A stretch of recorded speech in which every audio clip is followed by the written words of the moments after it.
Hello everybody in YouTube land and everyone watching live on Twitch. We are here checking out the Drowned City announcement article because it is officially released as of Thursday, September 12th. So it's very exciting. I'm reading this for the first time. We're going to read this together. We're going to check out the cards.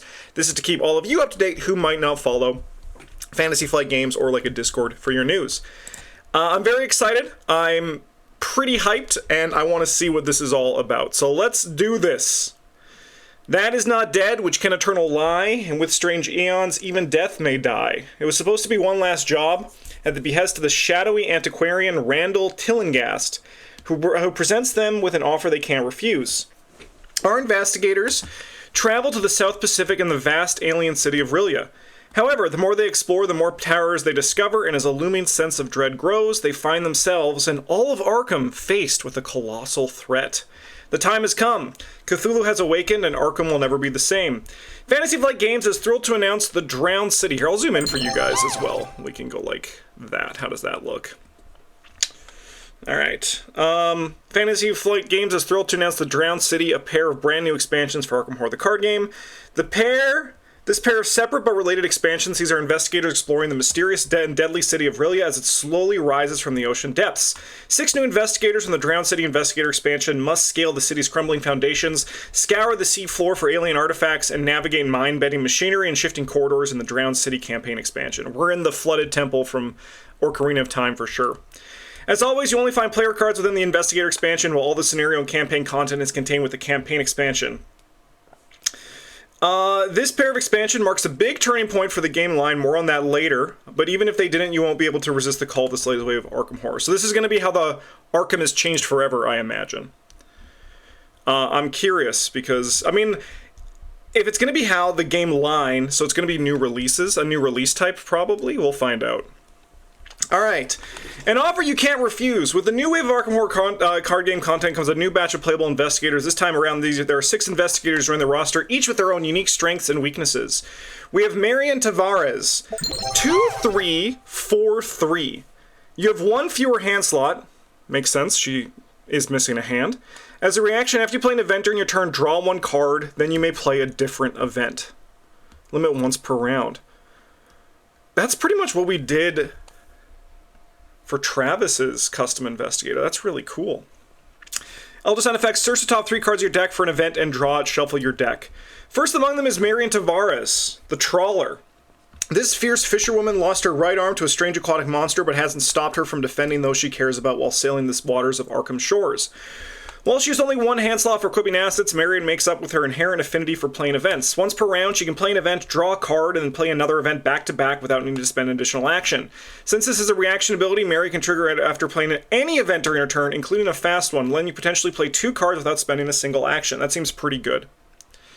Marion's emphasis on the events is reflected in her signature card as well. Her deck comes with 2 copies of Determined, a skill card that can bounce back into Marion's hand when she uses it to help herself pass a skill test on an event she played. Alright, so Determined. It's a wild, it's innate. If this skill test is successful and is on an event you played, you may return Determined to your hand instead of discarding it. That seems pretty good. This means that Marion can open her turn up with Ready for Anything, netting herself a card and a bit of horror healing, then use her innate ability to draw another card and wall up an enemy with Improvised Weapon, played from her discard pile. Sorry, Improvised Weapon? Okay, that's going to be an upgraded version, probably. Play only as your first action. Draw 1 card, 2 cards instead if you drew an enemy this round. Oh my god! So, I gotta say something. This is gonna be a slight spoiler for a video. We did a wish list on the Guardian class. And this was a card that Travis said he wanted. We wanted more bold, and we also wanted a second wind for card draw. That is actually crazy. That actually is kind of, that's really funny, because we literally just recorded that video yesterday. That is actually really funny. Alright, so we also have Improvised Weapon.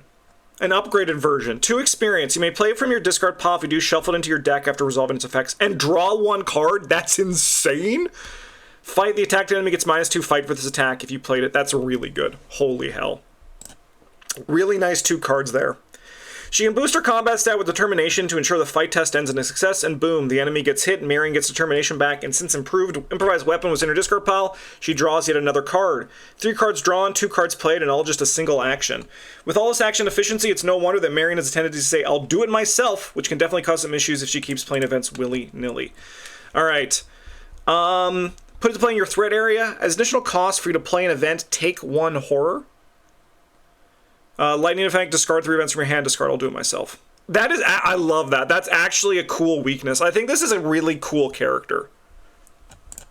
I think this character is honestly really neat. I think that Marion Tavares is a very good design. I don't think we're gonna see her backside though. I think they like to leave the backsides hidden for as long as they can.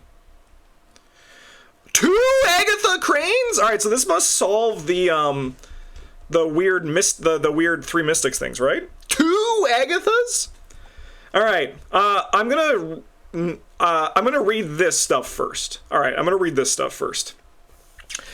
After Marion Tavares, we have the parapsychologist Agatha Crane. As a researcher whose work toes the line between science and the occult, Agatha has 2 different versions, a seeker version and a mystic version. Both versions have the same stats and innate abilities, but they differ in deck-building elements. Seeker Agatha wants Seeker cards and Insight events, while Mystic Agatha wants Mystic cards and Spell events. Each version lets her splash a bit in the other in her deck, allowing you to craft the perfect union of magic and science, regardless of which version you choose to play. So, interesting. So, the Seeker version is 4/4/1/3, well, they both are. As a reaction, when your turn ends, if you sealed, canceled, or ignored 1 or more Chaos tokens this round, sealed? Play a spell or insight event from your discard pile. After that event resolves, remove it from the game. Other sign effect +2, you may cancel this token and draw another in its place if you do draw 1 card. Her reaction on the Mystic version is when your turn ends, if you sealed, canceled, ignored 1 or more Chaos tokens this round, play a spell or insight event from your discard pile. After that, oh, I guess her deck building is how it differs, right? Because otherwise the text is the same. So her ability is the same on each of them, right? I'm not going crazy. Like, we're not just being a little bit funky here. Yeah, the front's exactly the same. Okay, maybe we probably won't see her backside. Maybe we do. All right. Similar to Marion, Agatha's inherent ability allows her to play events outside of her normal actions, though hers are triggered by sealing, canceling, or ignoring Chaos tokens. Agatha's signature asset, the Ocula Obscura, lets her seal a numerical token revealed during a skill test, effectively storing it for the next test she performs. Okay. Whoa, get the frick out of here, Agatha. Asset. Takes up an accessory slot. Agatha Crane only. Item tool science. After you succeed a skill test, if no tokens are sealed here, seal a non-symbol token revealed during the skill test on Ocula Obscura.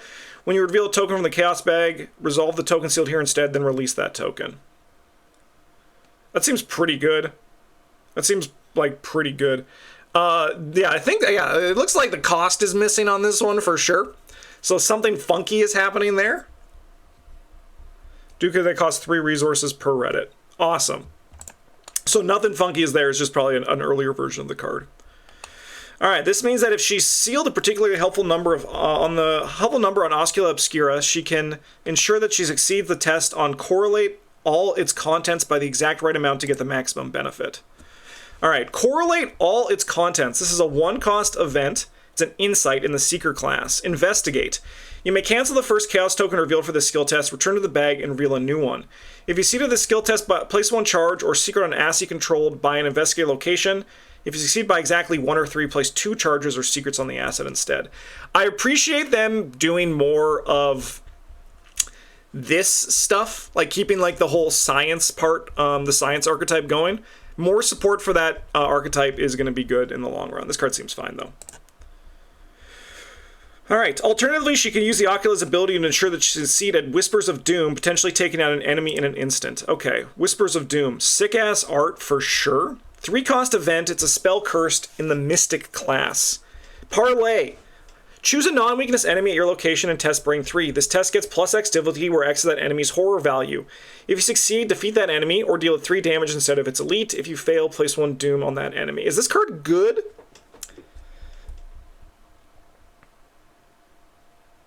Is this card good? I mean, I think there's going to be decks where it shines in, right? Parlay decks, obviously. Would I play this in just a regular Mystic? It's a kill spell if you pass it? Yeah, it's a kill spell if you pass it, but, like, how many enemies are you going to be using this on, right? I'm going to get back to talk about the cards after. We'll get through the article, and then we'll actually, like, look at the cards. Both these events can be played at the end of her turn through her ability, thanks to Ocula allowing her to steal tokens, but be careful, once you play an event this way, it's removed from the game. Balanced. Also, while the Ocula Obscura grants Agatha lots of control over skill tests, Chaos can still reign supreme when she glimpses the Void. Oh, shit. Put Glimpse the Void into play in your threat area. The first time you reveal one or more Chaos tokens during each skill test, you must reveal one additional token. Shuffle it into your deck. Whew. That ain't frickin' around. That ain't frickin' around. Okay. Alright. In addition to our 4 other investigators who will preview at a later date, the Drowned City Investigator expansion introduces a brand new type of player cards, specialist cards. This is what I've also been asking for a long time. Wow. The cards that you have to have in your deck building. That's like you have to have that in your archetype, like trait-based deck building. Alright, these cards function as neutral cards for the purpose of deck building, but can only be included in your deck if the investigator has at least one of the card's required traits. For example, Agatha Crane has the Miskatonic and Scholar traits, while Marion Tavares has the Drifter traits and Entrepreneur. This means that Agatha could add the card Library Pass and Archibald McVeigh to her deck, while Marion could not, despite the fact that both of them can add neutral cards level 0 to 5. Likewise, Marion can add cards like True Awakening and Nose to the Grindstone, while Agatha cannot. Specialist cards add even more options to the card pool and provide new significance to your chosen investigator's traits, a feature they share with elements of the Drowned City campaign expansion. Rest in peace to... I mean, it's not going to be hard, but this is going to be a new thing for Arkham DB and all that stuff. It's going to be a little bit tricky, for sure. Library Pass. This is a 2-cost, 1-experience specialist asset in the neutral... I have to figure out how to read these. Item and Miskatonic. Miskatonic and Scholar only, limit 1 per deck.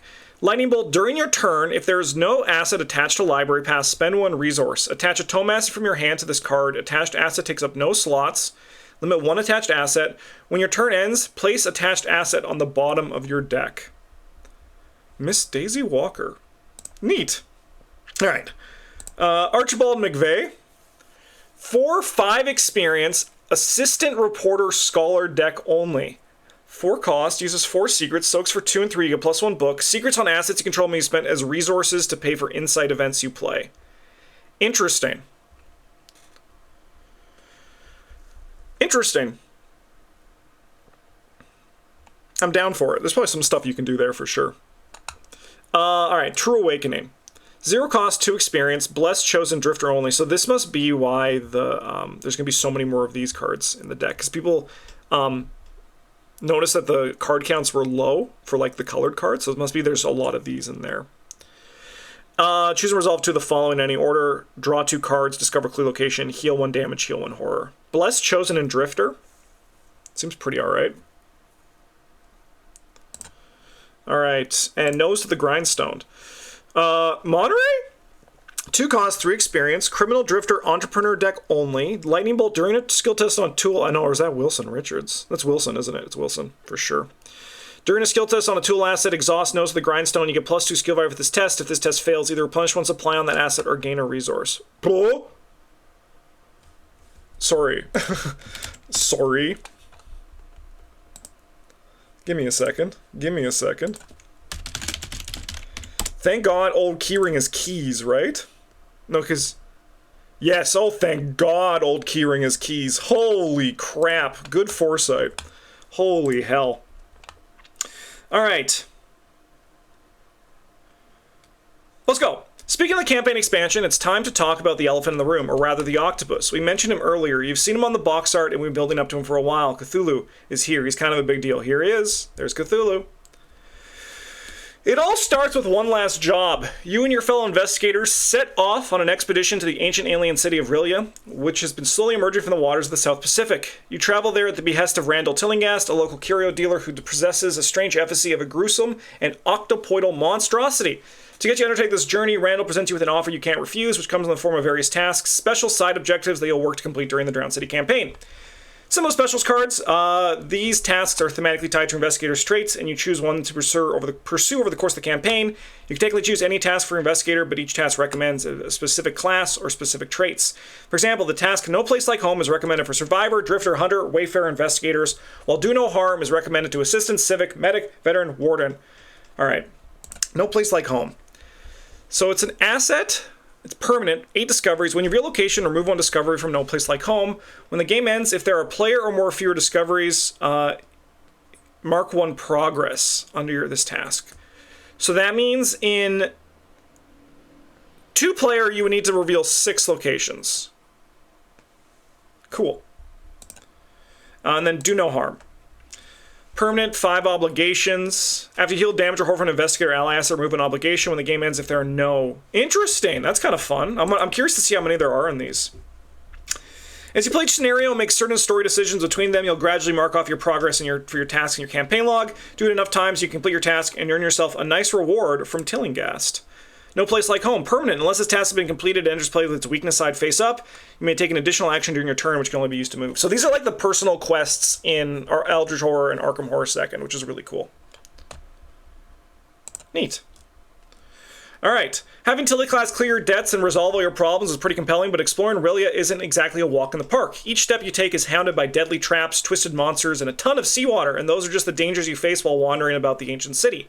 When you arrive in Aurelia, you must choose which direction to explore, from east or the west. This changes the order of the setup of each scenario. It's Alice. It's basically Alice, right?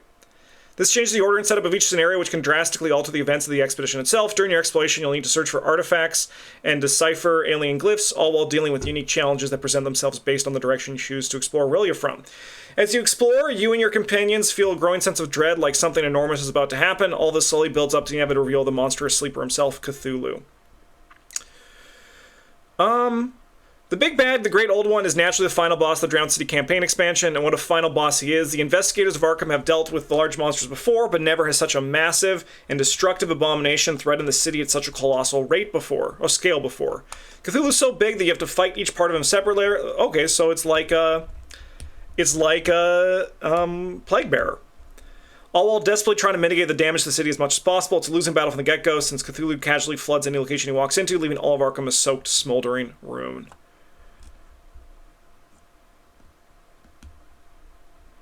What can a handful of mere investigators do to stop such a powerful being? Your chances of stopping him are slim to none, but for the sake of Arkham and the world, you have to try. No matter the outcome, one thing is clear: Arkham will never be the same. Alright. Threat of...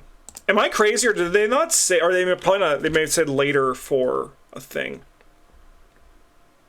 More on that later. A big turning point for the game. So it's got to be release format, right?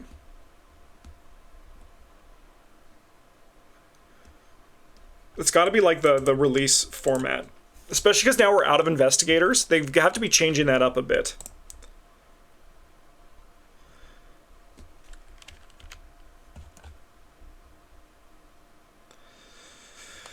Cannot be fully flooded. Guess what's coming back, boys? Flood tokens!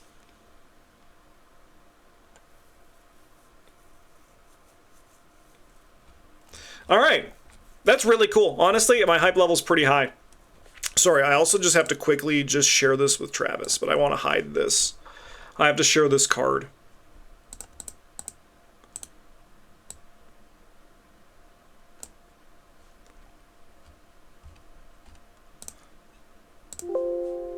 Can't save here? What do you mean? Oh, that's because I'm in that fire. There we go.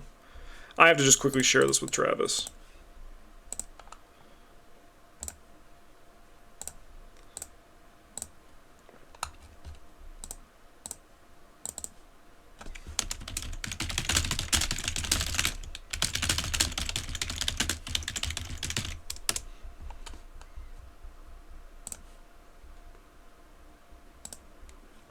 All right. Okay, look, now that we're done reading everything, we can just like check this stuff out. We can just like kind of look at it in bigger detail.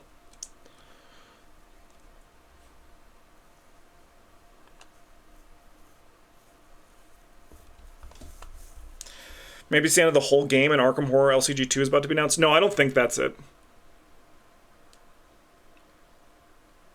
It may be. Like, yeah, like maybe it is the thing, but I don't know why they would do a second edition, right? Like, I don't get, like, I just don't understand that. I can understand that there could be, like a different, like a change to the format, but what do they get out of a second edition, right? Like, because that's the thing that stops for me from looking at the second edition. Like, what do they get out of it? Like, maybe I'm wrong, but I think it would be a mistake, right? To make a second edition. All right, Marion Tavares is really cool.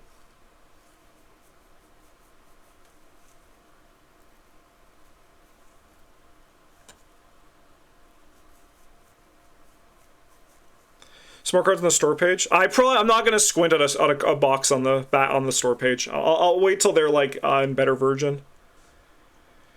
It's second edition and all but the name. Yeah, I mean, like, that could be fair, but like, so like, here's the question I have to ask for the second edition. Like, what does it bring in comparison, right?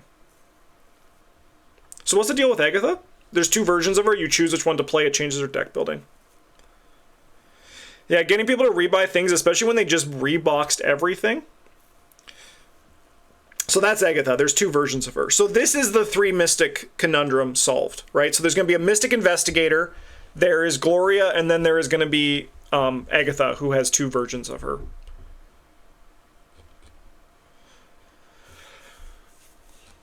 Like, I could be wrong, and there could be a second edition, but it seems weird to me that is the case.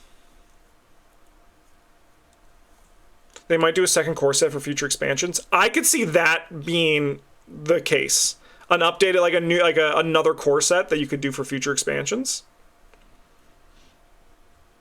I was joking, but yeah. But I'm talking in good faith because some people don't joke about that. All right. Signatures, don't care. Let's look at these things again. This card seems pretty good, right? Play only as your first action. Draw 1 card, 2 cards instead if you drew an enemy this round, then heal 1 horror.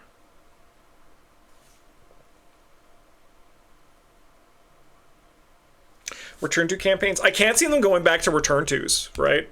Even if the Cthulhu is a thing, those sold so bad. Like, if you do this, and then, like, you glory after the guy, you're netting, what, 2 cards? That's not terrible, right? 1 money in action to heal. No, because you're playing this. You're only playing this if you draw an enemy, right? You're not playing this just normally, right? You're playing this if you drew an enemy. It's like Second Wind, which I only play Second Wind if I draw a treachery, right? It's the same kind of thing here. Upgraded improvised weapon seems nuts. This card seems like nutters.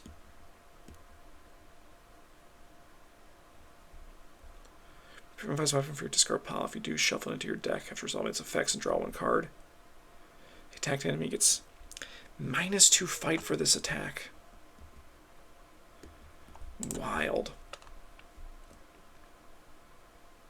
But there'll be an upgraded wing in it. Yep, there's probably going to be an upgraded wing in it and an upgraded impromptu barricade. Sick-ass cards, man. Sick-ass stuff. And honestly, I mean, that's going to be really fun to play with. And a perfect fit, because I just released a video today about how improvised weapon was better than people give it credit for, and now we got this new version, which is even better. Yeah, there's nothing stopping her. Yeah, like, discard 3 events from your hand. If you can do the improvised stuff, oh boy, you know? Like, that's pretty good. That's just, like, value on value. But luckily, her ability means that playing them from your hand is not too terrible, right? So she's gonna be able to do improvised, at least, like, this card, because of her... She can play it according to this. I also love the flavor of the 1 fewer hand slots, and I think that's cool to see flavor and gameplay actually, like, work together for that.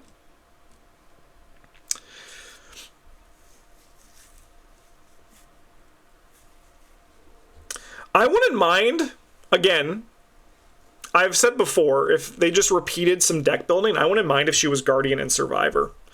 Because, like, I think that it's okay to have... She's very different than Tommy, for example.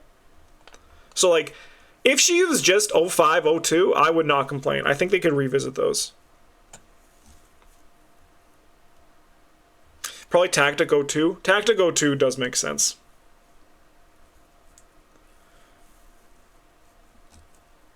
Because, like, even though, like... Yeah, I think so. Alright, Agatha Crane, honestly, I think she seems good. She's another classic 4/4 Mystic. We love to see it, folks, don't we? We love to see it. But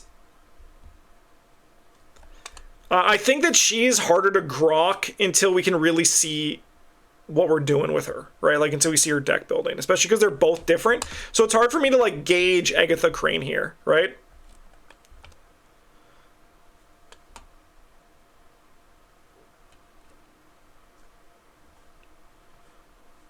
I love this. And the specialist cards seem kind of neat too, right?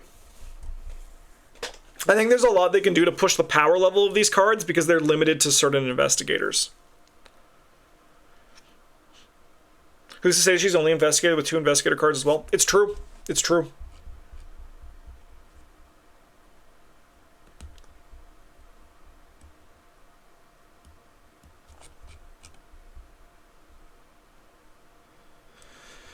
Okay.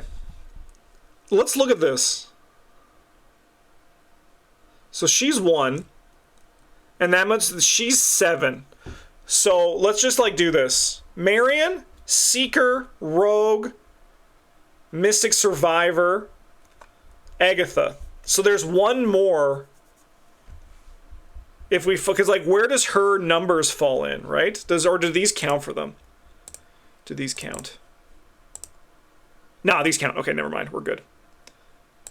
No, these ones do count. I don't know how. Honestly, I don't like with Magic. It's easy to do the number crunching. With Arkham, I wasn't aware of this. All right, I'm gonna see the expansion box image. What's there to see? You guys want me to look at the back of a box and look at the cards on it? That's where on the store page. Sure, I'll look for you guys, but like I don't care as much.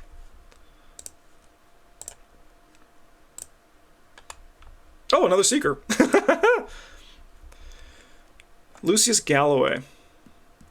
After successfully invading an enemy by 2 or more, discover 1 clue at your location. Limit once per round. George is red?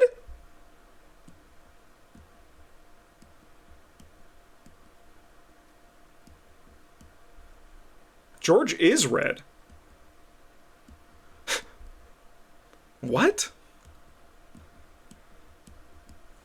Lucius Galloway. So, he's the poet. I love that so much. There's another image posted of all 6 investigators. All right, I'll pause this video and we'll find that image. George is a survivor. What the frick? All right. Your max hand size is equal to the number of face-down cards beneath George Barnaby. Limit 5 cards. You may commit face-down cards beneath George Barnaby as skill tests as if they were in your hand. I've discarded a card from your hand, place it face-down beneath George Barnaby, then draw 1 card. What the frick? Honestly, I don't think anyone expected that.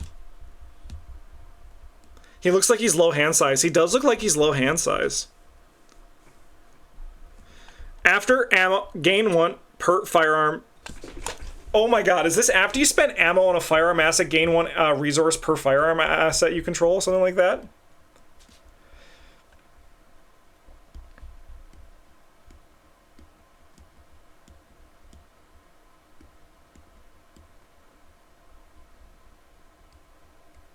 Per ammo spent? Yeah, maybe.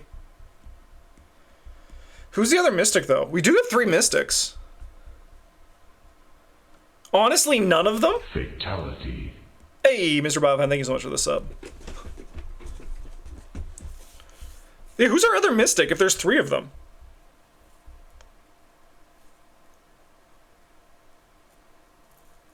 My boy McGlenn?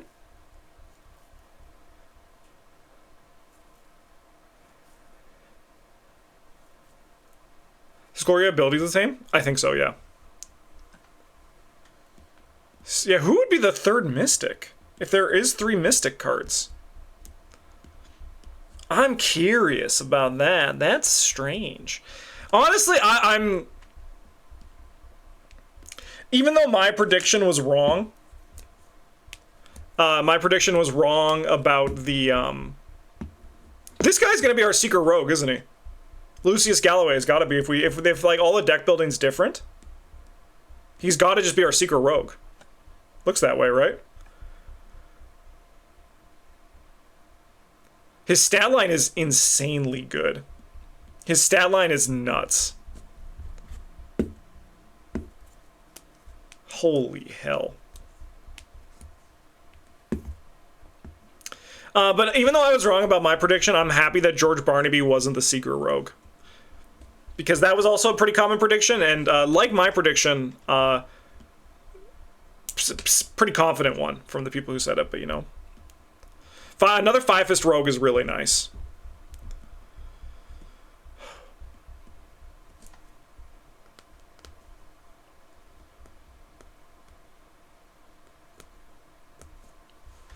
This is super sick.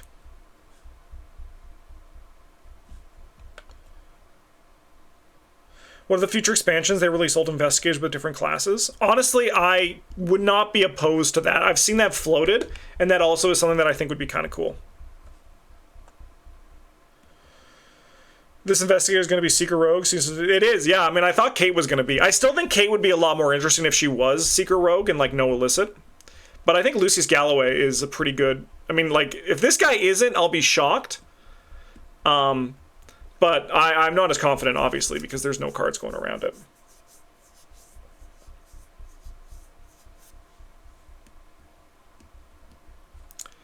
Super sick. All right, well, I'm going to end the video here. And you can, as for anyone watching who is watching this on YouTube, you can be rest assured that as more stuff gets revealed, we will have videos about it. So make sure you are following our channel. Huge thank you to all of our patrons for supporting. You guys all rock. And huge thank you to everyone who is watching me live on Twitch while I stream this video. Thanks for watching, everybody. Have a good one. And as always, a GG's.